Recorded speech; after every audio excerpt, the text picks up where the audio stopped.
Hey, 42 here. The Aurora Borealis, otherwise known as the Northern Lights, are one of nature's most beautiful displays of omnipotence. Despite what its name suggests, the Northern Lights can be seen almost anywhere in the world, even as far south as the equator. This phenomenon has been witnessed in Honolulu and Singapore.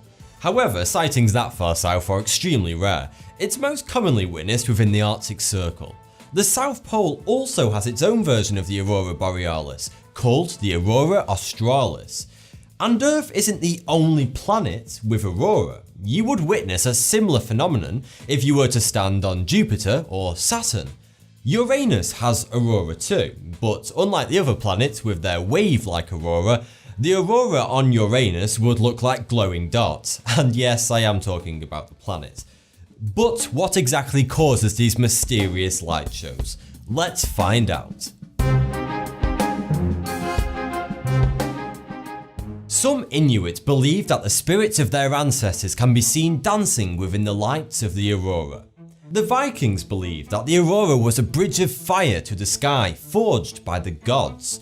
Well, spoiler alert, according to modern science, the northern and southern lights are not dancing spirits or a bridge of fire. They are actually caused by something much more tangible: the sun. Our sun is a 4.57 billion year old ball of hydrogen and other gases fusing away in space, 150 million kilometers away from planet Earth. And every once in a while, it kicks up a bit of a storm, a solar storm to be precise. The sun produces energy by smashing hydrogen atoms together in its core under such immense temperatures and pressures to cause the hydrogen atoms to fuse, to form helium atoms. This process is known as nuclear fusion. When atoms are under these kinds of pressures, they turn into a mushy soup of freely moving particles, which is a fourth state of matter known as plasma. The sun is essentially a gigantic ball of swirling plasma. Using the process of nuclear fusion, the sun is able to turn small amounts of matter into enormous quantities of energy. It's how the sun has managed to keep producing energy for billions of years without running out of fuel. If humankind were able to consistently replicate nuclear fusion here on Earth, we would be able to make almost infinite amounts of energy using relatively little resources. In fact, if you could convert the mass of one bag of sugar into energy, it would be enough to drive a car non-stop for 100,000 years. All this plasma swirling around within the sun generates huge magnetic fields. These magnetic fields are under such immense pressures within the sun that sometimes the lines of force of these magnetic fields meet. When this happens, the magnetic field is forced outwards towards the surface of the sun. Once it reaches the sun's surface, it ejects outwards into space at great speeds, taking extremely hot gases and charged particles, also known as plasma, with it. This is known as a solar flare, and they can be witnessed on the sun's surface as a very bright spot followed by a cloud of gas. When a very large solar flare occurs, containing a significantly huge amount of energy, it is referred to as a coronal mass ejection, or CME for short. The gas clouds produced by a CME can sometimes be larger than the sun itself. CMEs and solar flares don't stop just outside the sun's surface. Charged particles ejected from the sun continue to travel outwards through space over enormous distances. After traveling through space for around 2 days, they will reach planet Earth. This is known as the solar wind. It's a constant threat on planet Earth, and it can be extremely dangerous. If the magnetic field released from a solar flare or CME were to hit planet Earth, it could cause the extinction of the human race. So why hasn't it? After all, solar flares are taking place regularly on the sun's surface. Well, the solar wind does actually hit Earth. Often. But our trusty planet is well prepared. We have a defense system to protect us from the huge amounts of energy that the sun bombards us with on a daily basis. Just like the sun, the Earth produces its own magnetic field. At the Earth's core is a ball of solid iron. The heat of this iron and the pressure of the surrounding Earth turns the surrounding outer core into flowing liquid iron.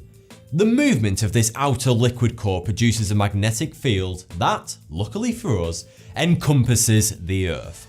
The Earth's magnetic field protects us from all sorts of harsh destructive forces that come from far away in space, including solar flares. This protective barrier is called the Earth's magnetosphere, and it extends thousands of kilometers into space. That sounds really large, but it's actually rather modest. Jupiter's magnetosphere extends over 7 million kilometers into space on each side of the planet. In fact, on Jupiter's night side, the side facing away from the Sun, the magnetic field which is emitted is so large that it reaches Saturn. Anyway, back to Earth. Most of the Sun's solar winds simply bounce off the Earth's magnetosphere when it reaches us. However, the magnetosphere has two weak spots at the north and south poles. At these two locations, the magnetic fields which protect planet Earth are much less prevalent than they are nearer the equator. This means that a very small percentage of the charged particles that come from the Sun do make their way into the Earth's atmosphere via the two weak spots at the poles. When this happens, the electrons in the solar wind collide with oxygen and nitrogen atoms in the Earth's atmosphere.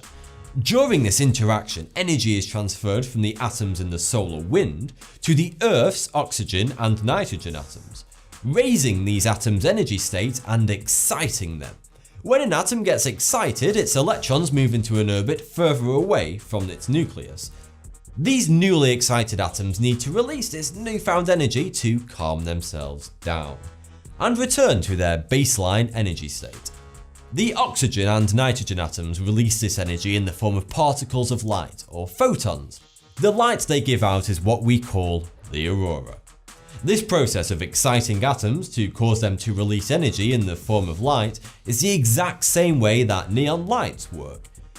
The aurora are simply Mother Nature's neon lights, executed on a far grander scale. The only difference is that nature uses this phenomenon in a far subtler way than to advertise strip bars. The aurora typically appears in vast curtains or waves of light, following a distinct line across the sky. They appear this way because they are following lines of force in the Earth's magnetic field. Yep, that's right, the aurora uses the force. The different colours of the aurora are caused by different gases in the atmosphere. Each gas emits a unique colour when it's excited. For example, oxygen gives off a green light when it's excited, which is the most common colour seen within the aurora. Nitrogen, on the other hand, gives off blue and red colours when excited. So, to summarise, when charged particles released from the solar flares on the Sun's surface hit our planet at either the North or South Pole, they interact with atoms in the Earth's atmosphere, causing their electrons to move to a higher energy state. When the electrons drop back down to a lower energy state, they release photons, tiny little particles of light, which light up the night sky in a spectacular display of painted waves, following the natural magnetic field lines of planet Earth.